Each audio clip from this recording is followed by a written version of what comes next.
大家好，欢迎回到白井怪谈，我是容易带来好故事的白井。如果说前面白井给各位观众老爷简单介绍了吸血鬼、狼人、女巫与石像鬼这4期视频的共同特点的话，那就是这些传说基本都成型于14世纪爆发的那一场席卷了欧洲、所到之处尸横遍野的黑死病大流行期间了。黑死病又称鼠疫，是一种由老鼠为主要宿主传播的致命性传染病，感染者身上会出现不同程度的组织坏死变黑，所以才被叫做黑死病。受限于医学技术和科学认知，人们将其当作恶魔肆虐。当时不只是疾病肆虐，人祸也是不断。金雀花王朝及其治下的英格兰王国和瓦卢瓦王朝及其治下的法兰西王国，自1337年开始便打响了一场漫长的战争，史称100年战争。这是一个黑暗恐怖且魔幻的时代，这是一个疾病肆虐、战乱纷飞的时代。而我们今天的故事《瘟疫传说无罪》就发生在这个黑暗的时期。故事中的人们认为，大瘟疫的爆发正是由一种叫做马库拉的邪恶超自然力量导致的。这股力量会使老鼠陷入疯狂，并将疾病传染给人类，甚至变得嗜血。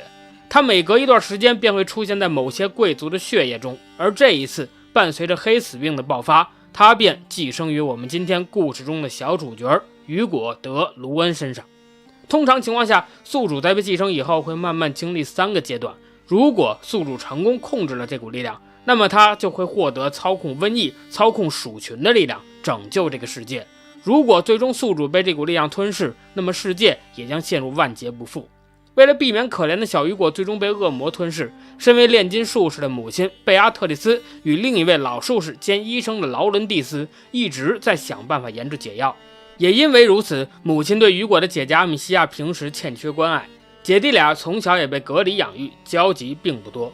1348年的某一天，阿米西亚随同父亲来到林中打猎，本该是一次开心的父女午间活动，却被突如其来的意外打断了。追逐了野猪的猎狗里昂不知道被什么莫名的怪物拉进了地下的深坑。父亲告诉阿米西亚回家通知母亲和家中的佣人，狩猎被迫终止。独自返回庄园的阿米西亚来到2楼，找到了正在苦心钻研炼金术的母亲。还没等说明缘由，就被窗外突然传来的纷乱声打断了。原来是由尼古拉斯勋爵率领的宗教裁判所部队突然闯进了家中，并要求阿米西亚的父亲交出小儿子雨果。见父亲不肯，尼古拉斯便拔出佩剑杀死了阿米西亚的父亲。一切都来得太快了，他不知道为什么身为伯爵的父亲会莫名其妙被杀死，宗教裁判所的人又为什么要寻找雨果？但是现在没有时间思考，阿米西亚赶忙带上了雨果与母亲会合。眼见着尼古拉斯气势汹汹地朝着3人而来，为了掩护姐弟俩顺利逃出升天，母亲最终决定留下断后。她告诉阿米西亚带弟弟去找那位叫做劳伦蒂斯的医生，只有他是唯一信得过且能帮得上忙的人。大门关上的那一刻，利剑穿透了庄园的门，也击碎了阿米西亚最后的希望。父母连带全家的仆从在短短的几分钟内悉数被杀，可姐姐知道自己还有责任在身，不由分说带上只有5岁的弟弟小雨果踏上了寻找医生的路。在摆脱了追兵后，姐弟俩逃进了附近的村庄。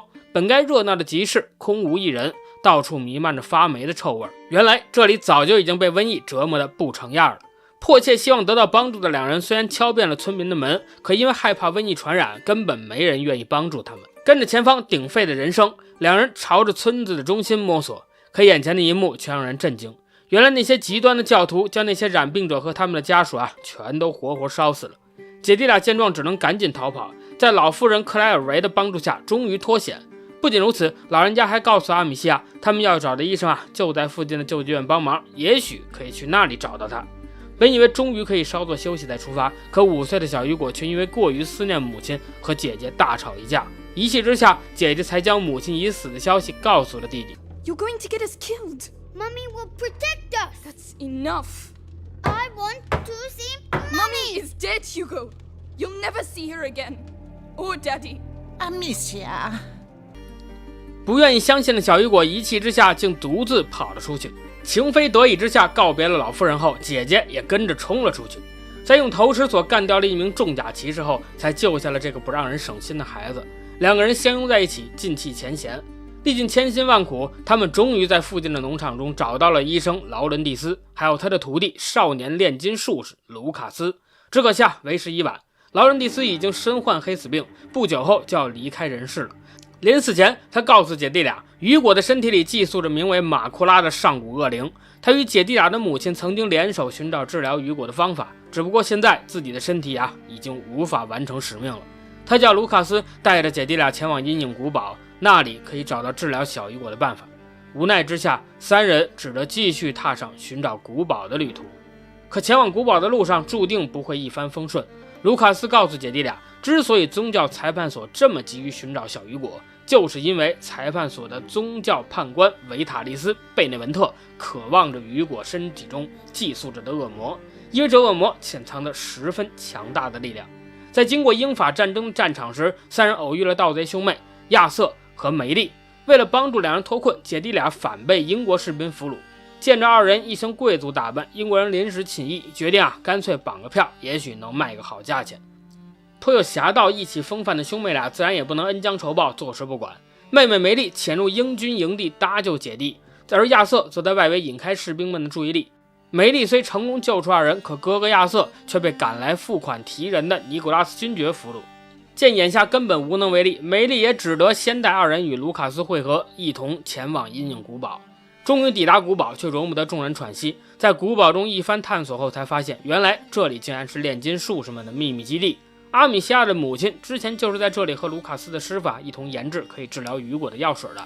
卢卡斯告诉姐姐，自己远不如师傅的学识，但他知道有一本叫做《血液之理》的魔法禁书上一定记录着方法，只不过这本书现在在大学的地下室中，那里不仅有宗教裁判所的重兵把守，而且一路上肯定也免不了与鼠群战斗。可小雨果的病情也容不得阿米西亚思考，如果再不尽快找到可以抑制恶魔的方法，小雨果很快就会进入临界点，到时候一切都将不可挽回。一切安排妥当后，阿米西亚与梅丽踏上了前往大学的路。抵达大学所在的城镇后，梅丽则因为得知哥哥亚瑟还活着，而选择暂时离开，前往救出自己的兄弟。于是二人在此分头行动。躲开守卫的搜索，阿米西亚来到了大学门前，万万没想到他还在这里碰到了杀父杀母的仇人大审判官维塔利斯与尼古拉斯勋爵。原来他们来这儿也是为了找那本魔法禁书。审判官的目的从某种程度上来说，其实与姐弟俩的母亲一致，他们都想要制作出可以控制恶魔的魔药。大审判官抓来了曾为大学修建地下禁书库的铁匠之子，铁匠则早就在刑讯逼供中被残忍杀害了。与阿米西亚一样，铁匠之子罗德里克也与审判官一行人有着不共戴天之仇，自然不会协助他们。阿米西亚见状，冒死救出了罗德里克，由于利益相同，俩人也很快达成了共识。罗德里克帮助阿米西亚打开了地下室，并拿到了禁书《血液之理》。罗德里克与姐姐一同逃出升天，并且建立了深厚的战友情。两人一同返回阴影古堡与众人会合，而另一边，梅丽也顺利带回了哥哥亚瑟。不止如此，他们还带回了一个令众人震惊的消息：原来姐弟俩的母亲没有死，相反还被关进了宗教裁判所，接受着来自大审判官的审问。为了不加剧雨果的病情，阿米西亚决定暂时隐瞒母亲还活着的消息。只可惜在房中休息的小雨果早就已经醒来，并听到了外面众人的交谈。只有5岁的他自然理解不了姐姐的良苦用心，急火攻心之下，病情也是急转直下，躺在地上痛苦的哀嚎。虽然血液之旅找了回来，可制作魔药还需要合适的材料以及相对应的工具。卢卡斯认为，既然之前师傅与姐弟俩的母亲曾在伯爵庄园中搞秘密实验，所以庄园内一定有比阴影古堡更先进的装置。卢卡斯让阿米西亚好好回忆一下有没有见过什么实验室。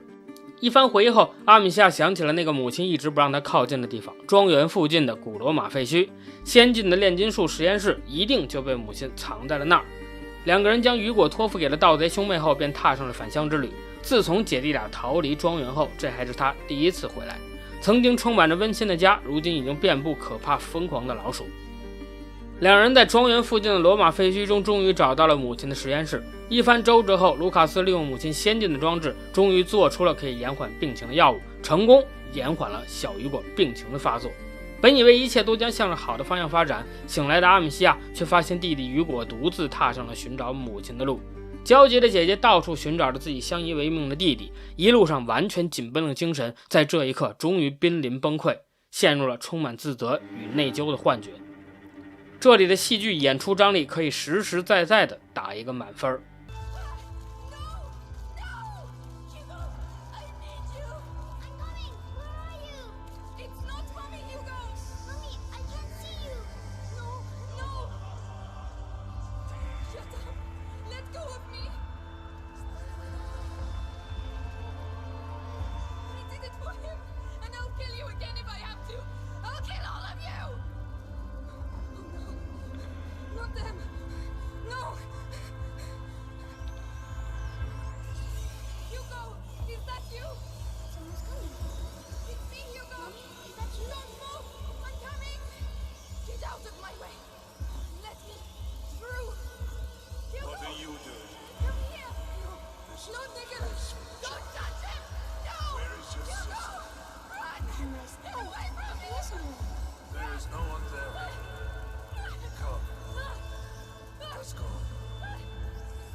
眼睁睁看着自己的弟弟以见到母亲为交换条件被尼古拉斯带走后，陷入了深深的昏迷。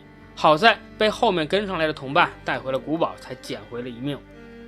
而另一边，被带回了宗教审判所的小雨果被大审判官抽血后注入了自己的体内，至此一切都真相大白了。大审判官希望通过血液将寄生在小雨果体内的恶魔放入自己的体内，再通过禁书《血液之礼》上记载的方法控制这个带来瘟疫的恶魔，并最终通过这股力量取代教皇。小雨果见尼古拉斯一方并没有履行约定的想法，便偷偷在审判所中找到了母亲。只可惜在逃跑的时候还是被抓了个正着。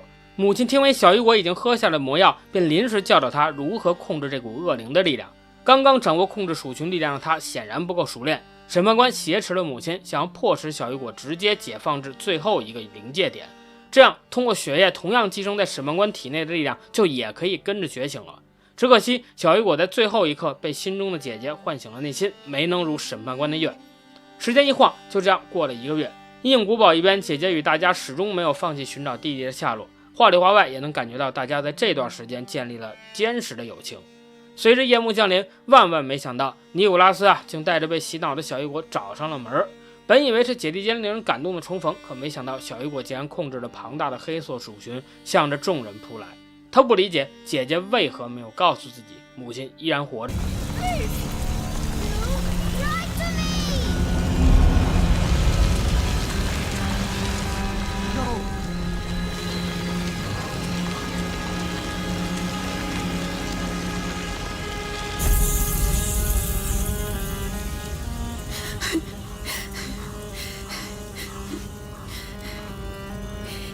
You did it. Amicia. You passed. Oh. Oh, no! 在经历了一番挣扎后，以亚瑟的牺牲为代价，小雨果终于重新清醒了过来，接受了姐姐的拥抱。随着姐弟俩的重归于好，小雨果也终于来到了最后的临界点，彻底解放了自己的力量。原来临界点需要的从来不是仇恨，而是爱。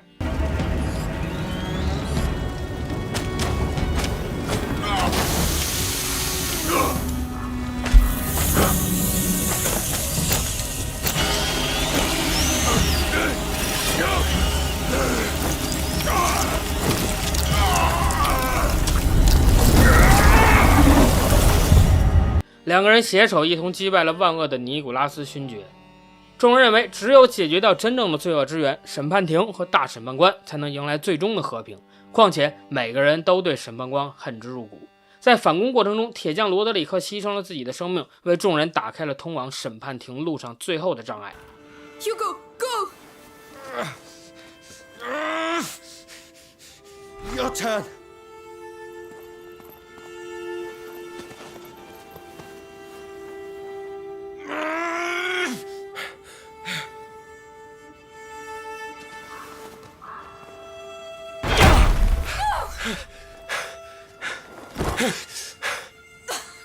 I'll get you out!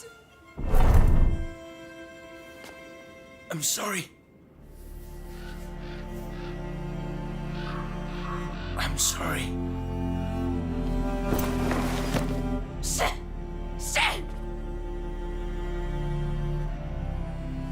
Hugo, come on. We have to go. “